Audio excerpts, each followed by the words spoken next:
Hi everyone. Okay, um, I have a cat that is sitting on there. See, things are gonna fall. That's what I was about to state.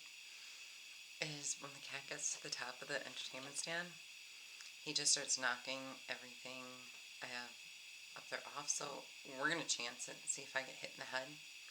Just because I feel brave today. But anyway, if you see things falling behind me, that's my kitten who's just having a heyday. Okay, so anyway, today's topic is drugs. Now, I'm not going to go into one of these big, well, I may take that back in a moment. I'm not going to go off on some big tangent. Don't do drugs, don't do drugs. Oh my God, they're so bad for you. There are going to be times I will, because I'm going to state a couple specific examples. I'm not going to make this real long, but I'm going to tell you how drug usage has affected my life. I do not take drugs. I never have. We'll get into that in just a moment. I was never, I mean, I was always a big one. Oh, don't do that. Be careful what you do. But I never cared about the people around me that took drugs. I would hang around with them. I made it very stern case. Don't push it on me. I don't want it. I'm not going to take it. Um, 3 different times in my life, I did try weed. The first time I was 19, and I was like, I don't know. I don't know what kick people get out of it because I didn't feel like any different or anything. I got more out of smoking a cigarette than I did off those few puffs of weed. Then when I was about 21, somebody asked me to try it again. I was like, well, what the heck? Why not? I didn't do anything last time, and it still didn't do anything. And that was a puff or two. Then at 35, I tried it again. Just thinking maybe the quality's better. I don't know. Still, really nothing. That time maybe I felt a little something, but it just wasn't a feeling I liked. It wasn't something that I was like, oh gosh, give me more of that. Again, I get more out of smoking cigarettes than I do anything else. And the cigarettes and sex have always been my vice, and now it's pretty much down to cigarettes, which I'm weaning off of that too. So hopefully I'll be a completely clean vessel. No, I'll never be a clean vessel. We all know that. But I'm a realist. But anyway, when my stepchildren, um, I knew my stepdaughter was. See right above my head, you can see my kitten. If he jumps on my head, I'm gonna scream. That'll make for an interesting video. But here he comes. He's in a mood today. I don't know. Start talking about drugs and my cat goes crazy. Hopefully nobody's feeding him anything. But anyway, the my stepdaughter, was kind of telling me that she was, smoking some weed and stuff, and I said, just be real careful. They could be lacing that stuff with something. Just be careful what you're putting in your body. I can't tell you not to. You're going to do what you want to do, um, but just be very careful. And then my husband got into somewhat of a drug trade. Um, I knew he was taking it. I knew something was completely different. I mean, there were days that he'd be up all night, and other mornings he'd get up and just be white like a ghost. I mean, no color to him at all. And I mean, his behavior, his mood swings were just horrendous. Sometimes he'd just be the meanest person I've ever seen, just talking horribly to me. Like, one time he'd go, well, what are you going to do this weekend? I said, I'm going to clean the house like I always do. And he just immediately turned around and he's like, yeah, you should clean the house. Yeah, you need to get all that shit done, blah, blah, blah. And just start talking in a way I've never heard him talk before, and very aggressive. I was like, what in the world got into him? And I always clean the house on weekends. Like, it was like, I don't even get where this attitude is coming from. Well, part of it was they had an app on my phone, so his girlfriend, his little 20-year-old, he was 47, mind you, um, couldn't listen to our conversations. So she knew every aspect of my life. She basically was hunting me with him. They wanted me dead for life insurance money, though, and eventually one day the truth about all that will come out. They'll get caught. You know, you don't think that you get to do that kind of stuff and it never catches up to you. Oh, stuff that evil and that bad catches up to you. Let me tell you. You can't run from it. That's why don't even think about doing it. Don't. I mean, but when you're on drugs, you feel powerful. Would be my guess. Now I'm relating this to like when I drank when I was younger.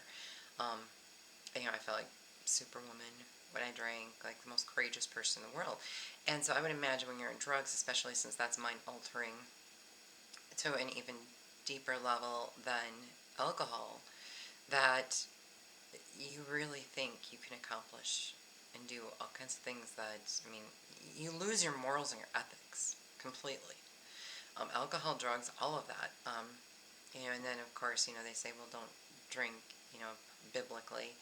And I struggle with that because, I mean, come on, Jesus made wine at a wedding that you're not supposed to drink. I, I believe in the Bible, several places it says it's okay to drink, but not to drunkenness. So that means being social, being good. Don't get drunk and do stupid stuff.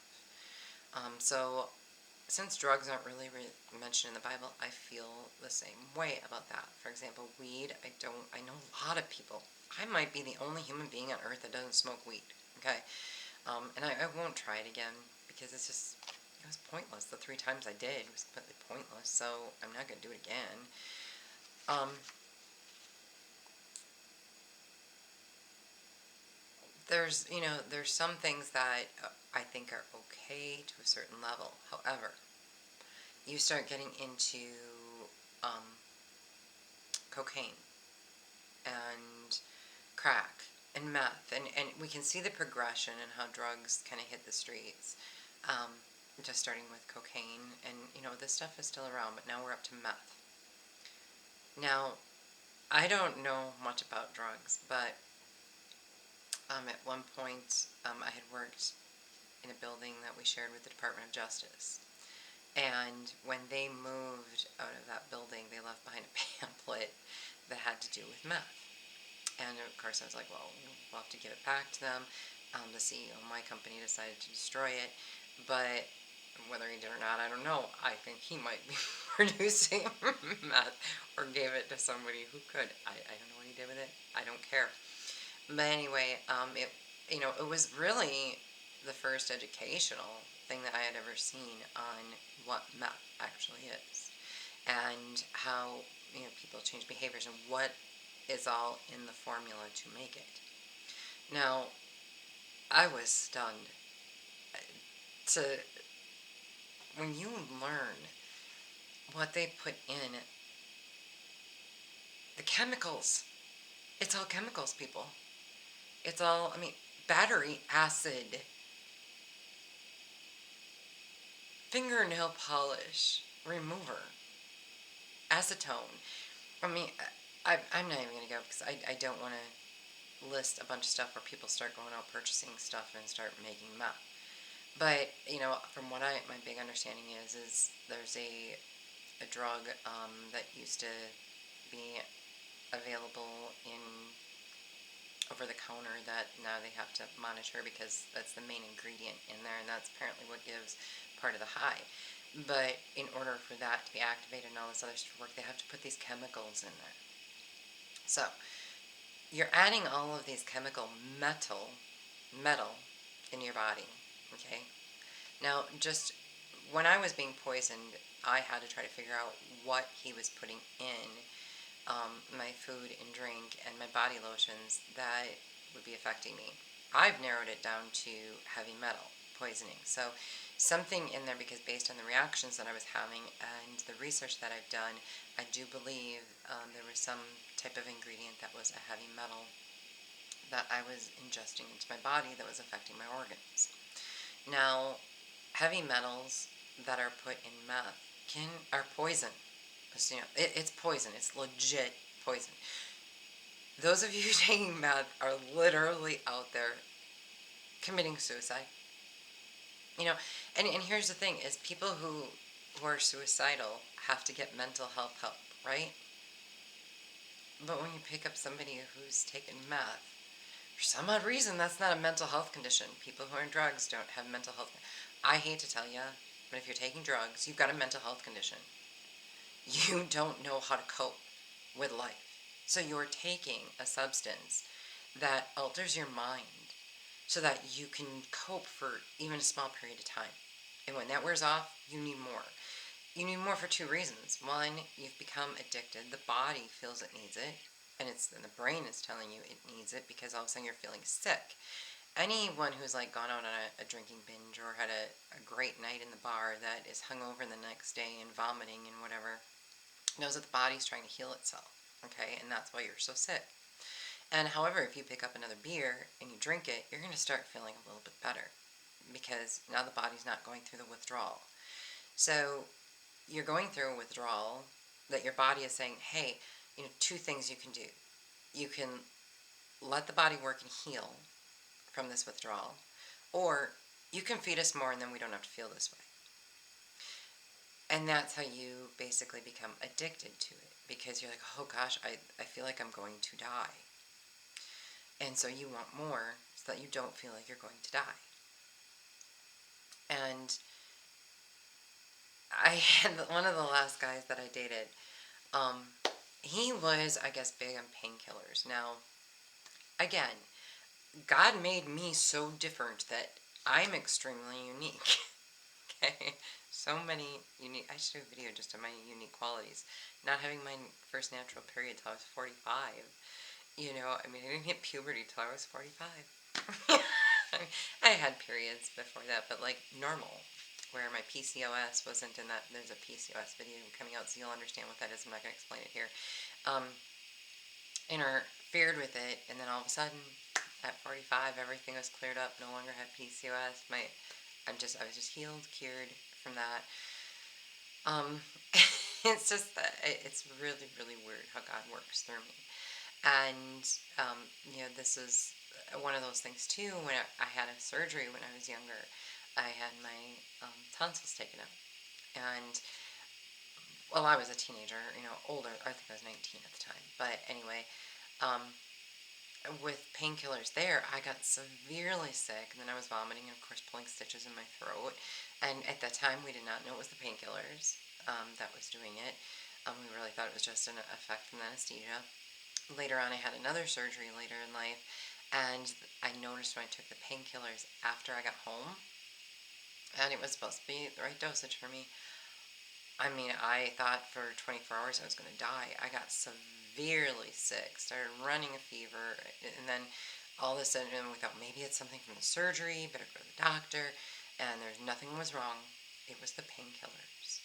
I get super, super sick. I can only I've learned how to handle a lot of pain, physical pain, because there's this stuff that the pharmaceutical companies make I can't take.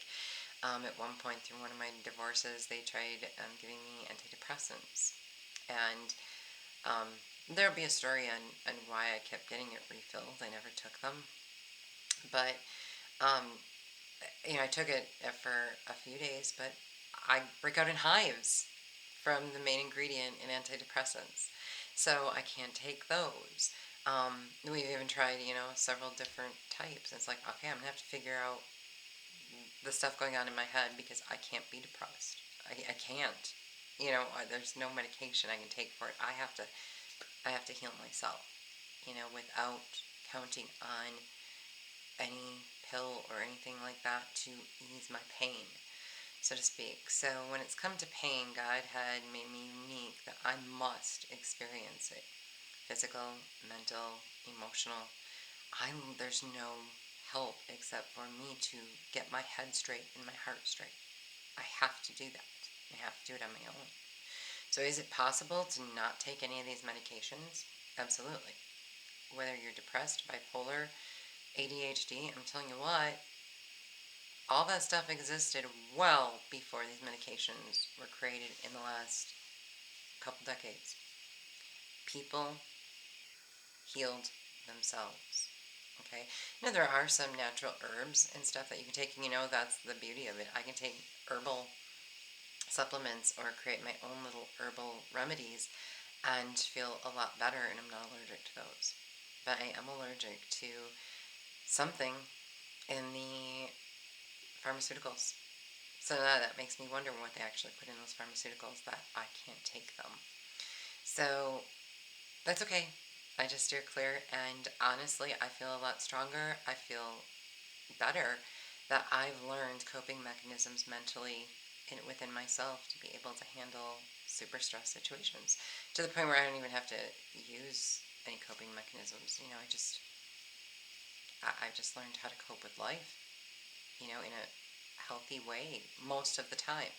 Now, I'm not saying I haven't had my drawbacks, and you're gonna, hear about some of them and how I worked my way through it. And now, that solution is my brain's automatic go-to. And I've kind of trained my brain to take over and handle those kinds of situations versus popping pills. Now, anyway, getting back to this gentleman I dated who I'm going to do a video on, and it's probably the most amazing story of my life yet. It's really tied with my ex-husband poisoning me. It's tied with that. It's the con artist one that it's gonna blow your mind. Trust me. um, yeah, it's how some people can be and the things they get away with. Insane, insane. But he was an opioid abuser. Back in 2019, supposedly he stopped and he went on, he also liked heroin, so he had gone on the Suboxone. And that was supposed to help him with, not wanting to take opioids anymore. Well, with that situation, he had told me a story where I was trying to help him get him his Suboxone because he was in another state and, here in Wisconsin. And he was originally taking it down in Illinois, and he couldn't get that prescription up here. So, we did find a doctor and everything to be able to get him his Suboxone. It cost quite a bit of money out of pocket, which I paid for, by the way. Um, Part of the con artist video, watch it. If you want to laugh at me, watch it. I'm going to out myself like you wouldn't believe on how this man was able to con me and how stupid I actually am. So, enjoy. But anyway, he had made the comment one time about wanting heroin when he was detoxing from his Suboxone, the in-between zone, which is about 8 days.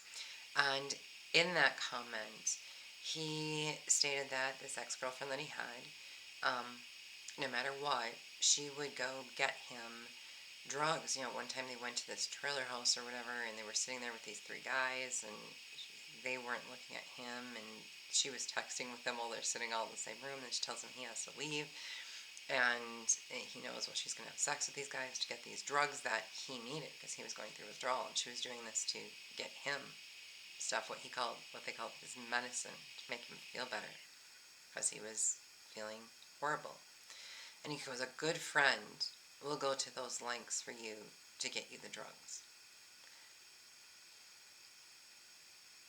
Yeah, I have to pause. That statement alone deserves a moment of silence. Good friends sell themselves, their bodies, steal, rob, do whatever to get you drugs because you don't feel good. Right there. That is metal in the brain. The metal has reached the brain at that point. The chemicals that you have just ingested in your body that are mixed in with these drugs are definitely affecting your level of intelligence. I'm going to tell you that much. Just take them if you want. You turn into a total moron, okay? Because that was the stupidest thing I think I ever heard. And even though he conned me and I was pretty stupid, that was the dumbest thing. Because, seriously, a good friend, you know what a good friend does? A good friend says, I'm not going to go get you drugs. I'm going to sit here with you while you detox. I'm going to hold your hand. I'm going to get you chicken broth. I'm going to make sure you don't vomit, in your sleep. I'm going to be here to get you through this. That's what a good friend does. And a good friend keeps you clean and doesn't allow those people to come in and get you back on it.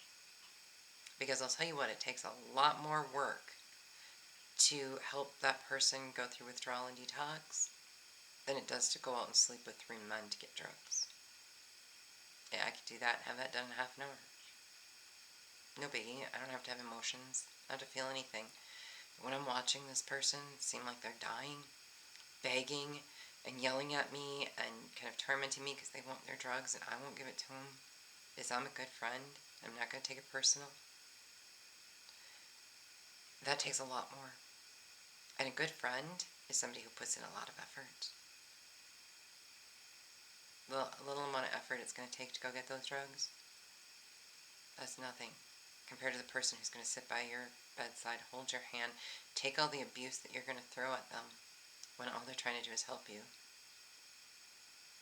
Because they love you. They care about you. If you're stealing, they're going to call the cops. They're going to have you arrested. You know why? They want to see you on the straight and narrow path. They don't want to watch you committing crimes anymore. They don't want to watch you slowly kill yourself. It's no different than when somebody threatens suicide and somebody calls the police and has a welfare check done and has you committed for 48 hours, okay? Your mental health is not balanced. And that person who's getting you arrested is doing it because they love you. You don't see it till you're clean, and you don't see it till you're trying to help somebody else. You just want what you want, you're going to do what it takes to get it. That is because of the chemicals you are putting in your body. You have a chemical imbalance. That needs to be fixed. Putting more drugs in your body doesn't fix that. It makes it worse. I want to say someday you'll have kids and, to the younger generation, and you won't want to see your kids on it, but here's the thing, is most of those people, they're having kids, their kids are coming out addicted, and they're still doing drugs right in front of their kids, not even caring for days on end if a diaper gets changed. So you can't even say that they care, because they don't. They don't care enough about themselves to care about their kids, or to care about what's happening, how they're affecting the world. They don't care about anything. That's the problem with drugs. Even a little bit of weed, I guess, it doesn't do it to me, but a little bit of weed can make you feel like you just don't care. Everything's good. Everything's great. Nothing to be concerned about. Now, I'm not saying everyone should be stressed and worried and panicked, but you should care. You should care. A huge part of society is lost because we don't care about each other anymore. There's no compassion. There's no caring. And if you do care and you do something for somebody, it's like, well, I gave you that money, or I did this. Like, you owe me. You owe me something. People don't do things out of the kindness of their heart anymore. At all. I do blame drugs for a huge chunk of that. Because I'll be honest with you, I don't know anybody who's not an alcoholic or a drug addict. There's some people that I couldn't put that label on because I don't know them, though. I mean, we're talking about people I know and I've built personal relationships with. So, if you're one of those acquaintances, then I'm not including you in this. But to think that people have sunk so low to think that their friends are actually the ones who are getting them the drugs. Their friends are actually the ones stealing and killing and hurting people for these drugs. I can't even grasp that concept. I can't. How much metal do you have to have in your brain? How much battery acid do you have to consume in your body? No surprise people are eating Tide Pods. It doesn't shock me at all. If you're stupid enough to put battery acid in your body, or drink fingernail polish remover, come on. Tide Pods? Ooh, yeah. And that'll kill you. You're either going to kill yourself with the drugs, or you're going to kill somebody else. or you're just committing suicide. Taking drugs is a slow suicide. That's really all it is. That's it. You're just killing yourself one day at a time. And I find it so ironic that nobody forces those people to get help. Apparently, if they're on drugs, they don't have a mental health condition. They have more of a mental health condition than somebody who's literally not on drugs trying to figure out their shit. So, as a society, I think we've gone a little backwards that way. And cops know people are on drugs. So if you can give a sobriety test to somebody with alcohol, you should be able to say, I think you might be on drugs based on your behavior. We're taking you in for a blood test or a urine test. I think the police should be able to do that with every single person they pull over. They have the right to just make you take a urine test. You know what? I bet 9 out of 10 people that they take in would test positive for some type of drug. Even if it's weed, then I think they should have to do their time. That's how simple it would be. It would be that simple, but why don't our police fight for this? There's no truth and justice in this world either. Our justice system is completely whacked. I'm going to tell you that much. I'll go into that in another video. But we need help there as well, or we might as well just get rid of all of it. The way I look at drugs is from a biblical perspective, is that it's an addiction. Any type of addiction that you can have, even me with smoking, which is an addiction. I found out I am severely addicted to nicotine. So it's been a challenge. It's not that I actually need it. Mentally, my mind and body are working together against me to convince me I need this. But if I'm strong enough to sit down and say, no, I don't, no, I don't, no, I don't, and I reprogram my mind, I can get past it. So, and then once my mind accepts it, my body has no choice. Even though it does retribute when, you're drinking alcohol and stuff like that. With the nicotine, my body really doesn't have much of a choice. But it's because I choose. My soul chooses to reprogram my brain. And then my body must react to whatever the brain tells it to do. So it's actually that easy, folks. It's that easy. If you believe in your soul, you want to be healed, you can heal yourself. You have the power to make your brain fix anything in your body. Believe it or not, you do. You have the power to do that. And then using natural herbs. You don't need all of these pills that they're feeding you. You don't need them at all. These are all tricks of the devil for earthly control. When the devil owns your mind, he slowly begins owning your soul. So some people that say selling their soul to the devil. Oh, I've never sold my soul to the devil. You're taking drugs. You've sold your soul to the devil. He's buying it one drug at a time. You're not actually mentally saying, I give you my soul. But you're taking every gift he's putting out there, which means you've sold your soul. It's gone. Devil owns you. So you don't have to sign a contract or agree to sell your soul. Keep putting poison in your body. Keep taking the devil's candy. They call marijuana devil's lettuce. Well, all of it's the devil's candy, including painkillers, because now people are addicted to that. And it's the devil controlling you. It's an obsession. So, more so than earthly control, I really got thinking this is just a big spiritual battle. Now, you don't have to believe in God or the devil or any of that stuff to understand there is a spiritual war. There are forces outside of us that are trying to own and control us.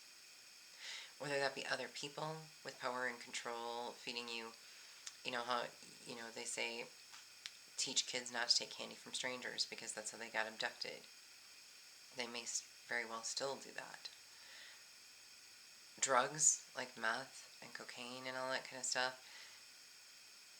That's adult abduction right there. That's how they abduct you and they own you and they control you. So ask yourself, who do you want to give your power to? Because it's a spiritual battle.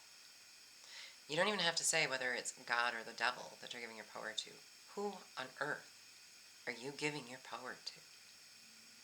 Because when you become addicted to drugs, and today's topic is just primarily focusing on drugs. Not that I'm saying it's the only bad thing out there. You're giving away your power. You're giving away your mind and your body and your soul. Because you're going to hate me for this. And go right ahead and do it. You're too weak to handle real life. Real life hurts. It's painful. Physically, mentally, and emotionally. It will shred you. It will keep attacking you. It will try to get in your head. Real life, real people, it hurts. It hurts every single day in some capacity.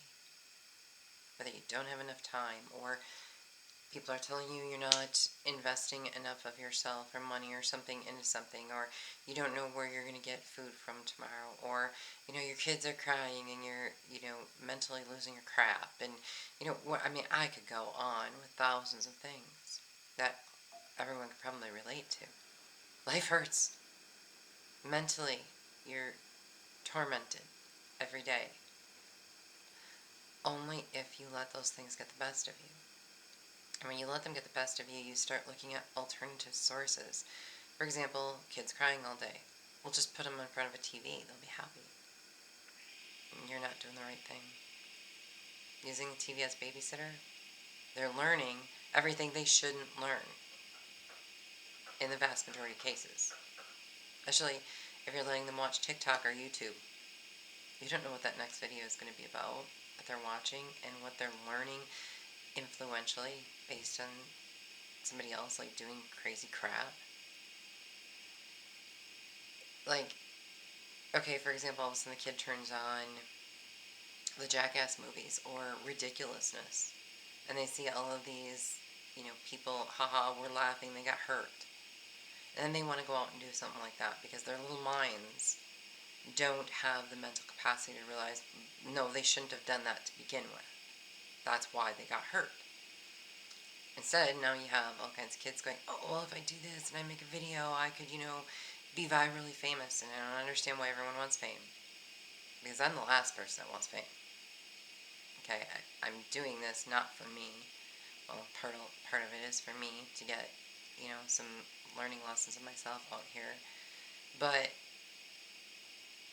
I'm not doing this for any other reason but to try to help. And it's not my most favorite thing to do.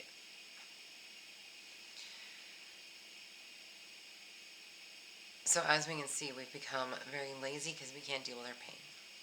So we found all these alternate resources and ways to try to deal with it besides dealing with it. We keep making things worse because we are a bunch of freaking crybabies. Okay? We're going to have to start toughening up, folks. We're going to have to toughen up. If we want to fix society, we can't expect our government to do it, our economy to do it. We have to help each other. And we have to help each other believe in the strength that we have and that we can do it. And even if you're going through a mental conflict for a moment, you're not alone. You can do it, you can do it, you can do it, you can do it. A few hours later or a few days later, the mind changes. It can only sit in that for so long. It self-corrects itself. When the mind realizes that the body is in danger, it will fix it. If you take a rash decision, for example, in case most suicides, it's a quick decision. A lot of people who commit suicide don't think it through. They may have thought about it in the past, and then when they finally do it, it's very quick, it's very rash, they haven't taken a moment to sit down and just reflect on it, because they're at their weakest point, and most of them are alone. Now, I'm not saying, because I was one of those people, and I'll go into this more in depth in a future video, that doesn't plan out their suicides. That happens. But that is because that person is finally at a point where they're just ready to let go. And they're not trying to do it to hurt anybody else. They're just ready to go. Enough is enough. I'm not saying that that's a healthy mindset either. Okay, but what's sad is that a human being can be in that state of mind for months, if not years, finding peace with death and letting go. And as a society, we're okay with that. You don't even know. Because we don't care about each other anymore. We don't care about each other at all. If we did, we would be getting these damn drugs off of our street. Battery acid? Really? There's batteries all over. Just go drain them and drink it. Take the pure form and just kill yourself then, if that's really what you want to do. That's what you're going to do to your mind. Do you even realize how stupid that sounds? Of course, the new generation's eating Tide Pods. Why? Oh, because we have shows like Jackass and Ridiculousness. What is the point? To dumb down society? I can't get myself to that level of stupid. I'm sorry, but I can't. A joke is a joke. Humor is, learn to laugh at yourself, sure. But to intentionally go out and do things that you don't even know how it's going to affect your body, or just so that somebody will pay attention to you? Do you need that much attention? If you need that much attention, you have a mental health issue. You don't love yourself. And you're looking for everybody else's approval in order to love yourself. You don't need the attention. Fame is not a great thing. Money is not going to buy you happiness. And I don't know how many decades we have to say this before people actually listen and realize that's the truth. But we don't want to face the truth. That's why one of my favorite mottos that I created is, own the truth before the truth owns you. It's owning you. You just keep taking byproducts to avoid it. So, okay, in the end, I lied. I said it wasn't going to be about not taking drugs. It was about not taking drugs. So, there's the truth. That's how easy, folks, it is. Okay, well, yeah. I started the video thinking one thing. Does it make me intentionally guilty of not owning the truth at that point in time? No, because at that point in time, that was my truth. But right now, after making this video, I can see I was really pushing no drugs. Telling you not to take them. Therefore, the beginning of the video is a lie. I'm owning the truth. I'm facing that. It's that easy. It is that easy if you think about it. I'm not going to sit on a soapbox and defend my initial way I started this video, because that's not the truth. I'm not going to fight a battle that I shouldn't win. The truth should win. And the truth is, if you're taking drugs, you're weak. You are weak. Find your strength and take back your power. Okay? Not going to be easy. Not at all. You can do it though. You can. Alright, let's go to the Bible phrase. That's enough preaching for one day. This is supposed to be a 10-minute video. I don't even know how it turned into this. But I did go to Revelations, which is the end of the world, which is where I feel most people who take drugs, especially meth, cocaine, meth, crack, all that stuff, heroin, opioids. I really think Revelations is suiting for all of you because you're looking at the end of your life. You're just killing yourself, committing suicide. A suicide where people really don't feel sorry for you because you do terrible things to other people. You steal, you rob, you lie, you kill. You do all of that before you leave. Most people who commit suicide try not to hurt anybody else but themselves. You, drug addicts, will hurt everybody in your path until you have no choice but to hurt yourself. That's the difference. Huge difference in how you're committing suicide and who you're taking with you. But we'll look at Revelations chapter 18, verse 23. It was rather fitting for this topic. And the light of a lamp will shine in you no more, and the voice of the bridegroom and bride will be heard in you no more. For your merchants were the great ones of the earth, and all nations were deceived by your sorcery. Sorcery